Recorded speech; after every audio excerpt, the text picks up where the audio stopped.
It's tea time! Let's go!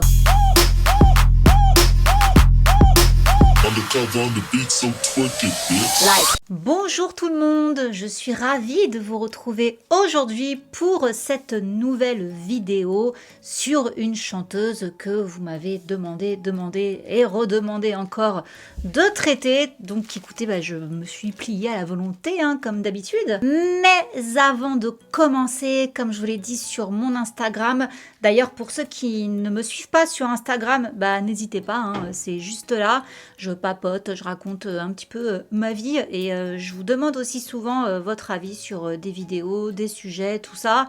Donc j'ai prévenu qu'aujourd'hui je ferai une pub à une abonnée qui est venue me contacter.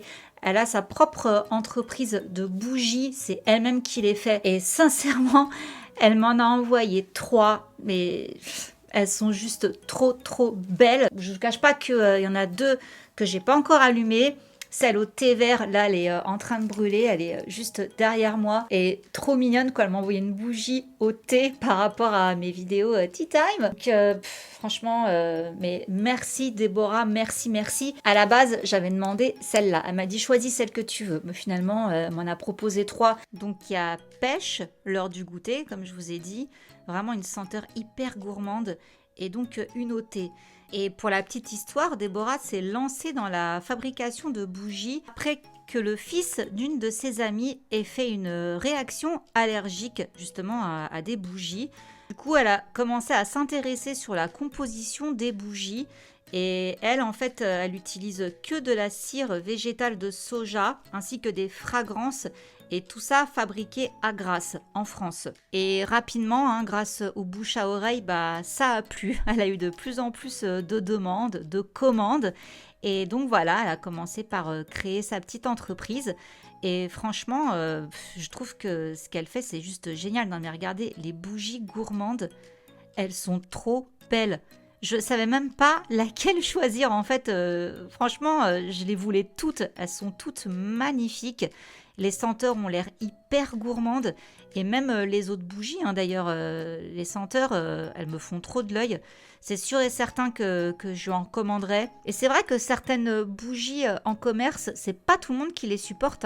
Je sais que par exemple, ma mère, y compris moi, des fois, il y a des bougies qui nous brûlent les yeux en fait, qui nous font pleurer. Et j'avoue que j'ai pas ce problème-là avec celle que j'ai allumée de Déborah. Donc voilà, n'hésitez surtout pas à tester. Pour le prix, faites-vous plaisir. Et puis surtout, donnons un petit coup de pouce à Déborah qui, je trouve, mérite de se faire connaître. En tout cas, tu as tout mon soutien. Je te souhaite vraiment bon courage dans cette magnifique aventure. Et encore une fois, merci quoi. Merci beaucoup pour tes superbes bougies. Et maintenant, lançons-nous dans le sujet du jour. Miley Cyrus, donc, de son vrai nom, Destiny Hope Cyrus, est née le 23 novembre 1992 à Nashville, dans le Tennessee. Et c'est donc une auteure, compositrice, interprète, musicienne, mais également productrice et actrice. Alors, ses parents, on les connaît, sa mère s'appelle Laetitia aka Tish Jean, et son père n'est ni plus ni moins que le fameux chanteur de country Billy Ray Cyrus. Et au passage, elle a aussi une marraine quand même pas trop mal, c'est Dolly Parton, dont elle a repris la chanson Jolene, que j'adore. Jolene. Alors pourquoi donc le prénom Miley? Tout simplement parce que quand elle était petite, elle était tout le temps en train de sourire. Du coup, sa famille la surnommait Smiley et plus tard s'est transformée en Miley. Et son enfance, franchement, elle me fait trop rêver son enfance. Elle a été élevée dans un ranch situé à Franklin, dans la banlieue de Nashville. Ça, c'est un truc qui m'a toujours fait rêver. J'adore la série Heartland, au passage, si vous voyez le délire. Mais en 2001, alors qu'elle a 8 ans, elle et sa famille déménagent à Toronto, car à ce moment-là, son père tourne dans la série Doc, donc le tournage est au Canada. Et ça va donner des idées à Miley qui donc va voir son père à la télévision. Elle va se dire tiens, je veux faire comme papa. Donc ok, pas de souci, son père va lui décrocher un petit rôle dans sa série donc Doc. Et c'est d'ailleurs sur le plateau de Doc qu'elle va rencontrer Tyler Posey, qu'on connaît bien dans Teen Wolf. Détail quand même un petit peu malaisant quand même, je trouve. Alors, il faudrait savoir exactement ce qu'ils entendent par là, mais apparemment, elle est sortie avec lui pendant 2 ans, de 2000 à 2002, donc de ses 8 ans à ses 10 ans. J'espère que c'était juste des sourires qui se faisaient et rien de plus, sinon c'est étrange. Et à l'âge de 12 ans, elle va auditionner pour le rôle d'Hannah Montana. Première audition, ils trouvent qu'elle est trop jeune, quoi, trop petite. Bon, ça va pas le faire, quoi. Mais finalement, ils se sont dit, bon, allez, on va la maquiller, on va lui mettre des talons, on va voir ce que ça va donner. Bon, voilà, deuxième audition, ça se passe très bien. Elle décroche le rôle d'Hannah Montana, série signée Disney Channel. Sa mère devient son manager, ou plutôt sa momager, comme on dit, quand c'est la maman qui s'occupe de sa fille sur tous ses déplacements, son agenda, tous ces trucs-là. Mais également son père qui, lui, s'occupera de ses finances. Alors donc, Hannah Montana, ça sort en mars 2006. Bon, le succès est au rendez-vous, hein. Ça va devenir l'une des séries les plus regardées à la télévision. Et pour cela, Miley Cyrus touchera 15 000 $ par épisode. Elle avait également chanté, hein, ça me fait un peu penser quand même au parcours d'Hilary Duff, tout ça. Donc elle chantera également, son premier single va sortir le 28 mars 2006, qui est donc pour le générique d'Hannah Montana. Et c'est en tant qu'Hannah Montana qu'elle va faire une tournée en compagnie des Cheetah Girls, donc elle va assurer leur première partie. Et ça sur 20 dates, à 12 ans.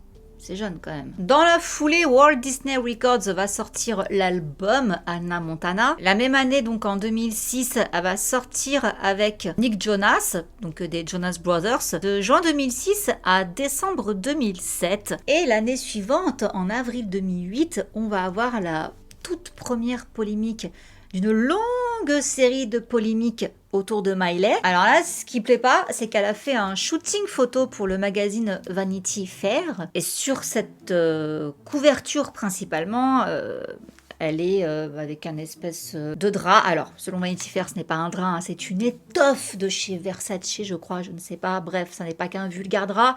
Bon, bref, c'est un drap, quoi. Elle est dos nu. Et là, en sachant qu'elle n'a que 15 ans, forcément, ça choque l'Amérique puritaine, qui trouve qu'en plus, elle a une moue un peu aguicheuse, tout ça, tout ça. En plus, c'est un poulain des écuries Disney, donc... sacrilège, quoi. Va des rétro satanas, à tel point que Miley va devoir s'excuser publiquement de ce shooting. Et franchement, ils y sont pas allés de main morte, hein, parce qu'elle va donc publier ses excuses dans un journal qui s'appelle le New York Post, où déjà en gros titre, il y avait écrit La honte de Miley. Sympa.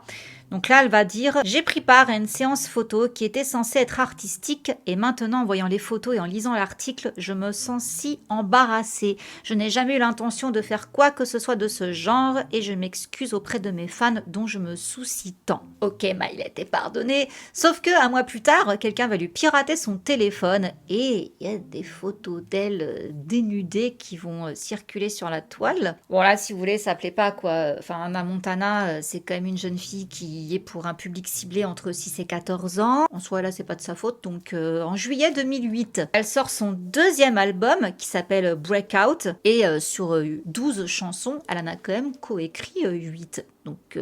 pas bête la gamine. Elle a également prêté sa voix à ce moment-là pour un personnage dans le film d'animation Volt. Et elle chante également la chanson de ce film d'animation qui s'appelle I Thought I Lost You, en duo avec John Travolta. Et d'ailleurs, ce titre recevra même une nomination pour les Golden Globes de la meilleure chanson originale. Et cette chanson, elle l'a même coécrit. En fin 2008, elle va faire la rencontre de Liam Hemsworth, j'espère que je prononce pas trop mal, à l'occasion du tournage du film La Dernière Chanson. Vous-même, vous savez qu'il va avoir un rôle très important dans sa vie. On la retrouve pour Hannah Montana, le film. Et juste après, elle enchaîne avec un troisième album qui s'appelle The Time of Our Lives. Alors, tout comme Hilary Duff, elle aussi va avoir droit à sa ligne de vêtements créée par Walmart. Et elle repart encore en tournée pour le Wonderworld Tour et elle est même allée chanter pour la reine Elisabeth II. Pas mal. Le 18 janvier 2010 commence le tournage de la 4e et dernière saison de la série Hannah Montana. Hannah Montana, pardon. Et c'est là où justement, comme on arrive à la fin de cette série, que je fais une petite parenthèse sur des révélations qu'on a pu avoir beaucoup plus tard en 2015. Révélation de la bouche de Miley Cyrus. C'était pour une interview chez Marie-Claire, où là en fait elle va raconter que le tournage d'Hannah Montana c'était quand même assez éprouvant, quoi. Elle travaillait 12 heures par jour. Elle dit que tous les matins elle ingurgitait du café, voilà, à la va-vite, histoire de se réveiller pour tenir le coup. Elle a même eu son premier flux Je vais le dire comme ça parce que malheureusement, on ne peut pas employer ce genre de terme sur YouTube, hein, ça démonétise, c'est ridicule. Hein. Mais voilà, c'est comme ça. Donc j'espère que vous avez compris. En plein tournage justement sur la série, alors qu'en plus elle portait un pantalon blanc. Et elle dit sur cette anecdote, c'était tellement embarrassant, mais je ne pouvais pas partir et je pleurais en suppliant ma mère. Tu vas devoir mettre le tampon, je dois être sur le plateau. Et d'ailleurs, au fil du tournage, elle a également développé d'autres troubles. Elle a commencé à souffrir d'anxiété, à faire des crises d'angoisse, mais également à souffrir de dysmorphophobie, que définition crainte obsédante d'être laid ou mal formé. Et par rapport à ça, elle dit « Depuis que j'avais 11 ans, c'était « Tu es une pop star ». Ça signifie que tu dois être blonde, que tu dois avoir les cheveux longs, que tu dois mettre une chose serrée et scintillante. Et pendant ce temps, je suis une petite fille fragile qui joue une adolescente de 16 ans avec une perruque et une tonne de maquillage. On m'avait transformée en quelqu'un que je n'étais pas et j'ai commencé à souffrir de dysmorphophobie car on m'avait faite jolie pour le show pendant si longtemps. Le jour où ça s'est terminé, je me suis dit qui suis-je? Et justement, voilà, en plein questionnement, qui suis-je? Elle a sorti le titre Can Be Tamed, traduction ne peut pas être apprivoisée, ça annonce la couleur pour la suite, et elle annonce dans la foulée faire une pause dans sa carrière musicale pour se consacrer au cinéma. Et là, elle va enchaîner 2 films, on va la retrouver dans le remake du film français LOL, donc ce sera LOL USA, et également dans Mademoiselle Détective. Et justement, c'est sur le tournage du film LOL, donc aux côtés de Demi Moore, que niveau famille, ça va commencer un petit peu à partir en cacahuète. Ses parents vont se séparer. Et là, on va avoir son père, Billy Ray, qui va donner une interview au magazine JQ, où il va dire que Hannah Montana, cette série, elle a tout simplement détruit sa famille. L'année 2010 va être une année assez tourmentée pour Miley. Il va y avoir plusieurs vidéos qui vont être exposées aux yeux du grand public, dont une, on la voit en train de danser très langoureusement, lascivement contre un producteur d'une quarantaine d'années, alors que là, elle en a que 17,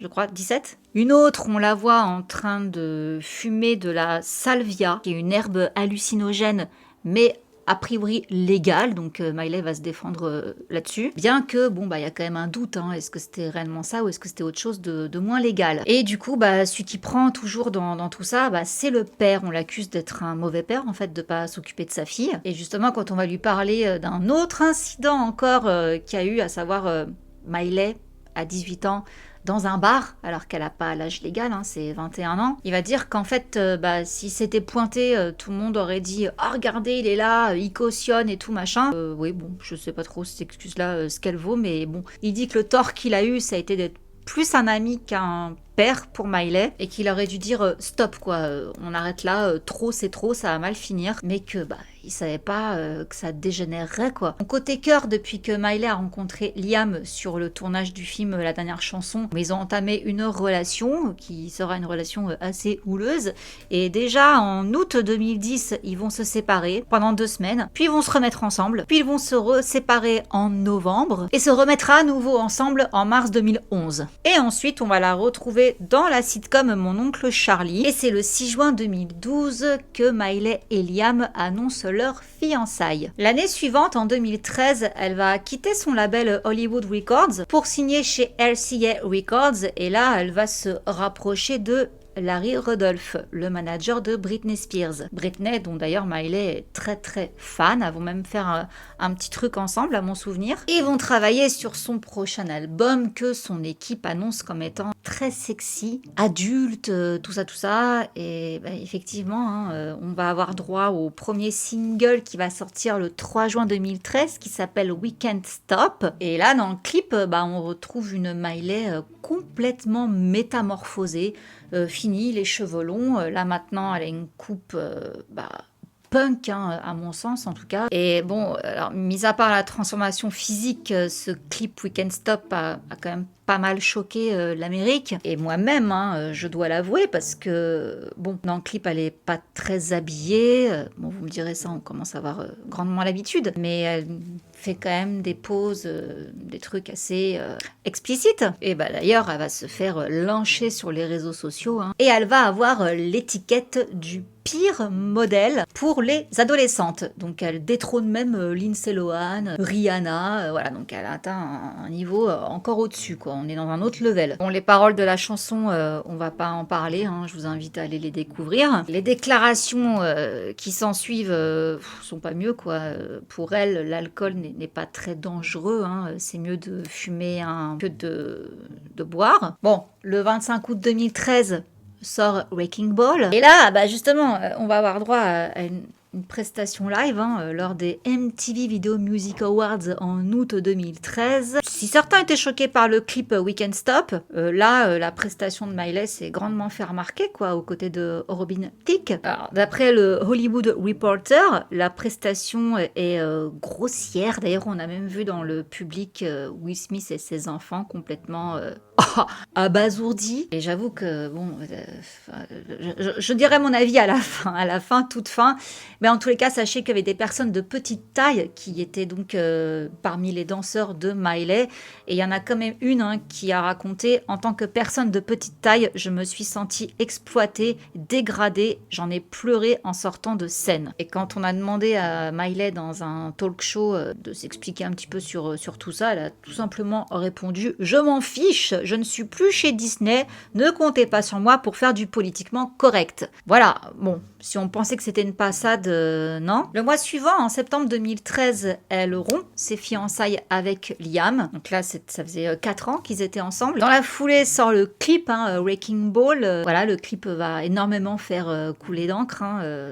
On a compris pourquoi. Mais quand même, gros succès, faut quand même le dire. Il va dépasser la barre des 100 millions de vues en 6 jours sur YouTube. C'est pas mal. Bon alors, moi je suis désolée, ça me fait quand même un peu sourire parce que quand on a parlé de ce clip à Miley en disant, bon, ok, on peut peut-être comprendre la symbolique de la boule de démolition, peut-être un rapport avec sa relation avec Liam, tout ça. Mais le fait que tu sois à poil et que tu lèches un marteau, pourquoi? Eh ben madame va tout simplement répondre: si les gens pouvaient faire preuve d'imagination, ne serait-ce qu'un minimum, ils verraient ce que cette vidéo signifie vraiment et à quel point il est question de vulnérabilité. Il est davantage question d'expérience émotionnelle. Ok. Bon, le 4 octobre 2013, tout ça après, sort donc le nouvel album Bangers. Si je dis rien, c'est que c'est un gros succès, encore une fois. Alors, en novembre 2013, dans la foulée, elle va être invitée à se produire.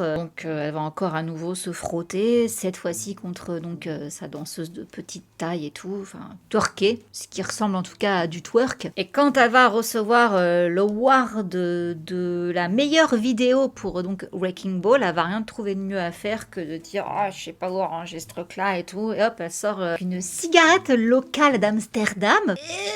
Ça va pas trop passer, quoi. Là, on a carrément la porte-parole des autorités sanitaires néerlandaises qui va dire que ils ont reçu des plaintes à propos de ça et que une enquête est ouverte afin de vérifier ce qui s'est vraiment passé. Bon, soyez pas bêtes, il s'est rien passé. Elle avait un truc, elle l'allumait, point barre, quoi. Pas d'enquête à mener là-dessus, je trouve. Bref, le 14 février 2014, pour la Saint-Valentin, Miley part en tournée. Donc c'est pour le Bangers Tour. 78 dates quand même. Et dans la foulée, elle va également être égérie pour la campagne de printemps 2014 pour Marc Jacobs et également porte-parole de la marque de cosmétiques MAC en 2015. De novembre 2014 à avril 2015, elle va entretenir une relation avec le fils de Arnold Schwarzenegger, Patrick Schwarzenegger, et les polémiques vont revenir. Alors, en janvier 2015, pour V Magazine, on va avoir droit à toute une série de clichés de Miley qui vont en laisser pas mal perplexes. Alors je vous fais défiler les images, au besoin je floute, parce que voilà, vous connaissez la musique maintenant avec la censure. Bon, alors on la voit avec de la mousse de bain, on la voit un peu dans un délire hippie années 60, très peu vêtue, voire pas du tout même dans son jardin à Los Angeles. Bon voilà quoi, je vais pas décrire toutes les photos, vous les voyez, ça se passe de commentaires. Voilà, ces photos vont quand même faire pas mal de bruit, c'est encore toujours Miley Cyrus, provoque encore toujours cette image assez sulfureuse. En mai 2015, elle va donner une interview à à Associated Press, où là, elle va révéler qu'elle n'a pas eu que des relations hétérosexuelles. Selon elle, sa sexualité, elle veut pas qu'on colle une étiquette particulière dessus, elle se définit comme étant pansexuelle. Et au magazine Time, elle va dire qu'elle est gender fluide. Et du coup, on va la retrouver en collaboration avec une rockeuse qui s'appelle Joan Jett. Elles vont reprendre le titre Different, car justement ce titre-là prône la tolérance envers les gens différents entre guillemets. Et en fait, ce duo accompagne le lancement d'une fondation qu'elles ont créée qui s'appelle The Happy Hippie Foundation pour venir en aide aux jeunes marginalisés, homosexuels ou isolés socialement. Alors, donc comme je vous dis, en avril, elle casse avec Schwarzifis et elle va se mettre en couple avec une mannequin qui s'appelle Stella Maxwell. Bon, très brièvement, hein, ça va durer un mois. Et le 30 août 2015, elle va encore nous faire l'honneur de sa présence, mais cette fois-ci en tant que maître de cérémonie pour les MTV Video Music Awards. Il n'y a pas grand-chose qui couvrait l'essentiel, à tel point qu'à un moment donné, on a carrément vu un boobs jaillir en direct à la télévision. Et lors de cette cérémonie, elle va annoncer la sortie de son prochain album, désolée je suis perturbée, qui s'appelle Miley Cyrus and Her Dead Pets.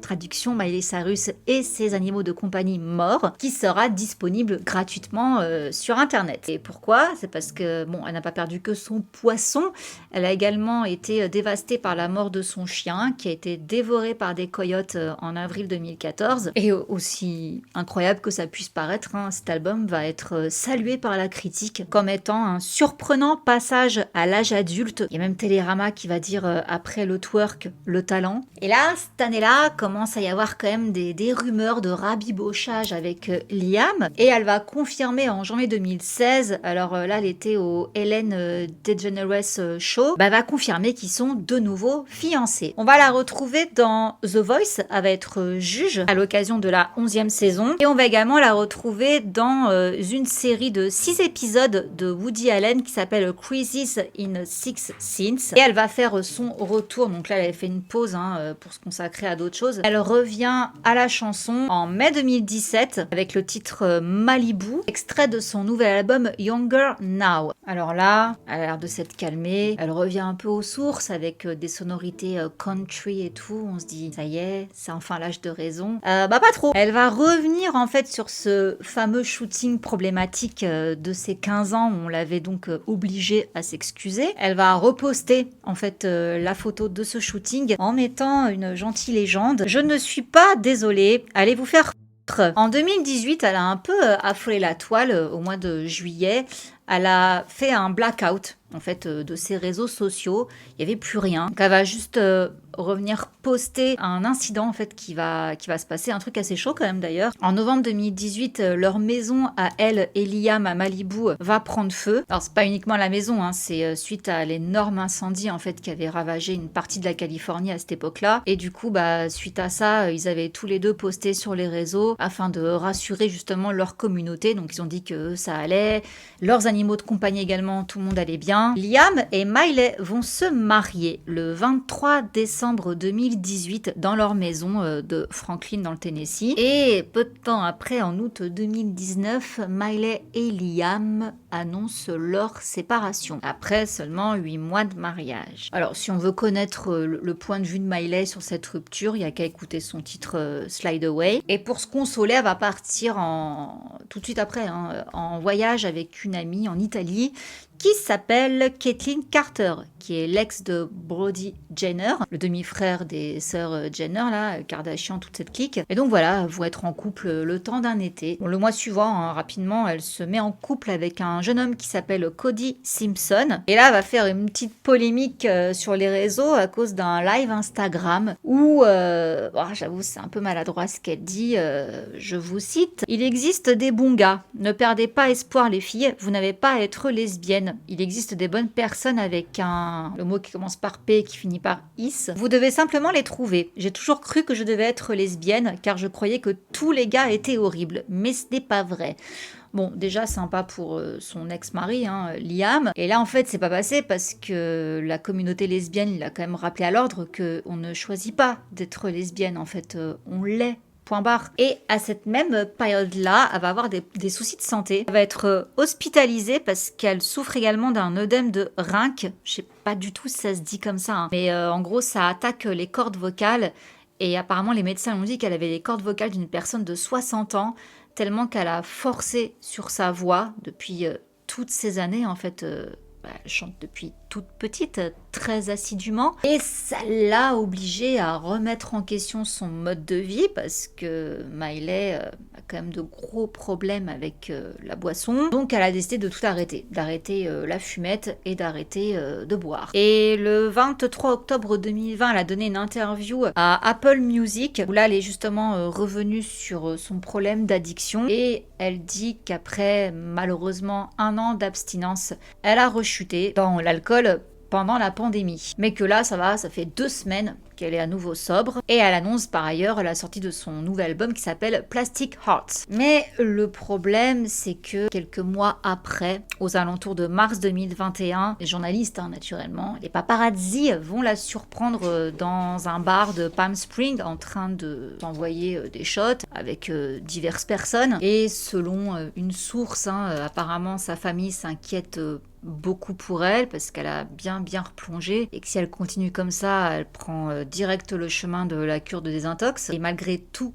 ce qu'on peut lui dire, elle ne veut rien entendre. Donc là, en avril, est sorti son premier album live qui s'appelle Attention Miley Live. Donc cet album live retrace toute la carrière de Miley. Voilà les dernières nouvelles toutes fraîches. Alors, mon avis, je sais qu'il en intéresse certains, pas du tout d'autres, donc bon, je vous invite à arrêter là la vidéo si mon avis ne vous intéresse guère. Les fans de Miley, ne me tapez pas dessus, surtout me tapez pas dessus.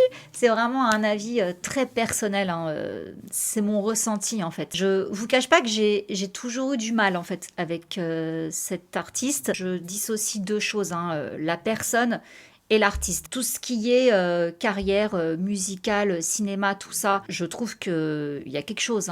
Elle a une voix assez particulière. C'est vrai qu'elle a une voix de rockeuse en même temps, avec ce petit timbre un peu cassé, la voix un peu rauque. Ça lui va très bien. Moi, je vous dis, vraiment, la reprise qu'elle a faite de Dolly Parton, de Jolene, là, j'ai vraiment adoré. Après, je suis pas spécialement fan de sa musique et encore moins de son univers. Mais en tous les cas, voilà, je vois que c'est une bosseuse, elle a quand même une carrière, quoi. Maintenant, pourquoi j'ai du mal avec elle, c'est vraiment la personne qui m'agace, en fait. J'entends bien que son enfance chez Disney, ça n'a pas dû être facile, mais l'avantage quand même qu'elle avait par rapport à d'autres enfants, c'est que elle avait son père sur le tournage, donc il était tout le temps là, sa mère également, donc voilà, comme son père, c'est également son père dans la série, il lâchait jamais sa fille, quoi, la mère pareil. Mais j'avoue que les 12 heures de tournage par jour, d'ailleurs j'avais même entendu qu'elle manquait de vitamine D, parce qu'elle sortait pas, elle passait 12 heures sous les projecteurs. Donc sa mère avait dû lui faire des cures de luminothérapie. Enfin, c'est quand même grave, quoi. C'est hallucinant. Donc, je pense vraiment, pour le coup, que les parents étaient très maladroits. Vous savez que des fois, voilà, il y a des parents... Bon, là, j'ai pas du tout l'impression que Miley... En tout cas, j'ai parlé de son père, parce que sa mère m'a donné une autre impression lors de certains reportages que j'ai vus. Mais en tous les cas, son père, j'ai l'impression que oui, effectivement, comme il a dit lui-même, c'était plus un ami qu'un père. Effectivement, après, ta fille, niveau crédibilité, autorité, zéro. Donc je pense que voilà, il a voulu faire plaisir à sa fille, voulait faire comme lui et tout, donc voilà, il lui a donné toutes les opportunités. Elle était très douée, naturellement, donc voilà, le reste a suivi. Mais pourquoi réellement j'ai du mal, c'est que moi j'ai vraiment beaucoup de mal avec le vulgaire. Alors là, après, en tout cas, c'est ma perception de la vulgarité, on n'a peut-être pas tous la même. Je suis désolée, mais il y a des choses qui passent et d'autres qui ne passent pas. Il y en a certaines qui arrivent très bien à flirter avec la frontière, en fait, à être très sexy, mais voilà, comme je vous dis, elle flirte avec la limite, mais elle bascule pas de l'autre côté, dans le trash et le vulgaire, et du coup même dans le grotesque, j'ai envie de dire. C'est à vouloir casser cette image de petite fille Disney, c'est un peu trop quoi. Donc après, comme elle le dit elle-même, hein, elle est riche, elle s'en fout, elle fait ce qu'elle veut. Ok, en soit tu fais ce que tu veux quoi. Mais moi je suis désolée, j'arrive pas du tout à accrocher. Et franchement, la prestation avec Robin Thicke, il en faut beaucoup pour me choquer, hein. Mais j'ai trouvé ça vraiment très vulgaire. J'ai trouvé ça gênant en fait. C'était gênant, c'était malaisant. Voilà. Donc écoutez, sur ce les amis, je vous fais plein de gros bisous à tous. On voulait pas certains. Et puis je vous dis à très vite pour une prochaine vidéo. Mouah. Bisous, ciao. Undercover on the beat, so twerk it, bitch. Like.